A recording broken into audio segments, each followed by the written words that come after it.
Hari ini gue akan ngebahas tentang kalau misalnya lo mau mulai bikin konten, itu lebih bagus pilih social media mana? TikTok, YouTube, atau Instagram?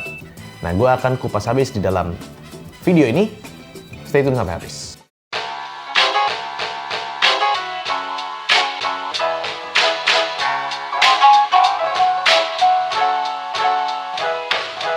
Balik lagi bareng gue Ogut di Muda Cuma Sekali, karena kita nggak tambah mudah. Buat yang baru pertama kali ke channel ini ngomongin tentang self-development dan social media marketing. Jadi kalau misalnya yang pengen bisa ngasilin cuan dari social media, channel ini cocok banget buat lo. Di video kali ini gue nggak bakalan terlalu panjang, gue bakalan lebih straight to the point tentang kalau misalnya kita mau memulai karir sebagai content creator atau ya lu pengen datengin traffic ke bisnis lu atau apapun itu, lebih bagus mendingan di IG, YouTube, atau TikTok. Nah, gue akan bahas secara lengkap, dan please kalau misalnya lu merasakan manfaat dari video ini, please banget di subscribe sama share ke orang lain, biar orang lain juga ikutan pinter. Jadi kita nggak pinter sendirian. Nah, yang pertama kali mau gue omongin adalah tentang pemilihan social media kalau lo mau jadi content creator. Nah, case-nya akan beda antara content creator sama pebisnis kalau memilih social media mana yang harus dimasukin. Bedanya apa? Bedanya gini, kalau seorang content creator, itu yang paling penting itu adalah mana traffic yang paling bisa datanginnya cepet dan banyak banget. Nah, sementara kalau misalnya pebisnis, itu dia harus pikirin variabel lain. Karena ini konteksnya sebagai content creator, lu harus lihat yang pertama adalah mana platform yang lagi growing.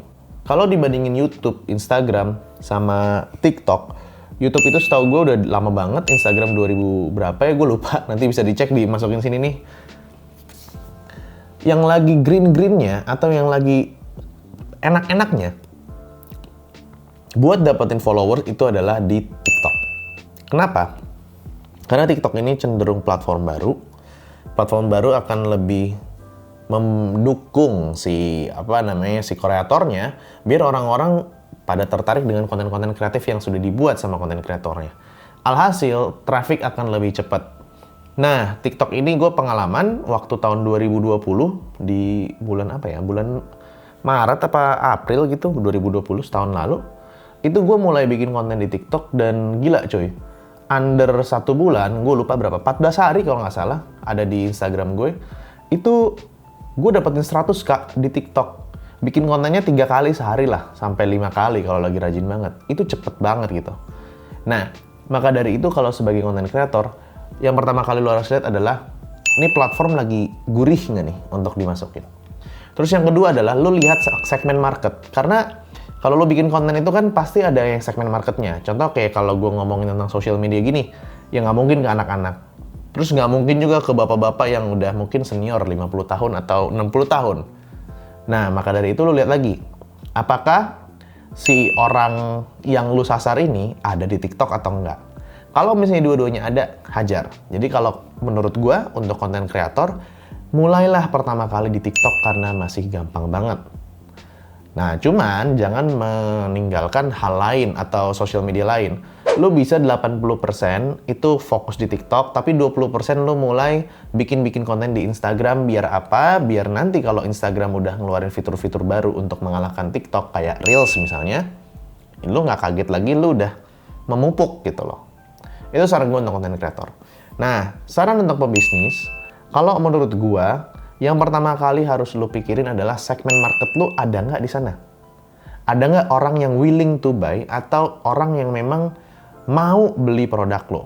Nah, cara taunya gimana? Cara taunya itu lihat aja cara orang-orang netizen komen di konten TikTok. Terus abis itu cara orang bikin kontennya lebih cenderung ke buat market yang seperti apa. Nah, nanti dari situ lu bisa lihat, oh marketnya itu ternyata anak umur sekian sampai sekian. Nah, lu lihat cocok nggak marketnya sama lu.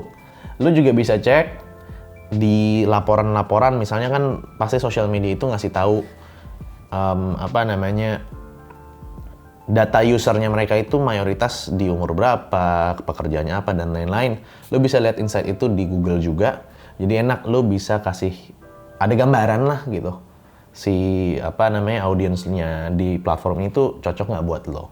Terus kemudian kedua, lo pikirin dia ada ability to buy nggak. Misalnya kita jualan Ferrari, ya semua orang mayoritas pengen punya Ferrari. Tapi kalau misalnya di TikTok, banyakkan orang yang belum mampu beli Ferrari, ya dia willingness to buy, dia mau beli itu tapi nggak ada ability to pay. Nah, kalau misalnya gue lihat juga ada lagi faktor yang ketiga. Faktor yang ketiga itu lihat potensi ke depannya. Contohnya kayak TikTok. TikTok mungkin awal-awalnya itu dipakai sama orang yang umurnya 18 tahun ke atas, yang mungkin masih remaja dan mau young adult lah gitu, young adult. Jadi ya baru-baru beranjak dewasa. Mungkin uangnya belum banyak. Ini nggak bisa digeneralisasikan juga sih, tapi ya stereotipnya gitu. Nah, cuman lo harus berpikir, orang itu kan yang ada di TikTok itu dan platform-platform lain itu bertambah besar. Lihat apakah pertambahan umurnya dia itu dalam berapa tahun lagi. Nah, kalau misalnya memang dalam waktu dekat tuh 2 tahun, 3 tahun lagi nih, kira-kira orang yang ada di platform ini bakalan besar dan punya potensi untuk membeli produk lo mulai pupuk dari awal. Oke? So, buat yang mau tahu lagi tentang social media, please subscribe dan tulis di komen kira-kira lo mau belajar tentang apa dari channel ini, khusus untuk social media marketing buat yang mau jadi content creator, freelancer, atau pebisnis. See you in the next episode of Muda Cuma Sekali, karena kita nggak tambah muda.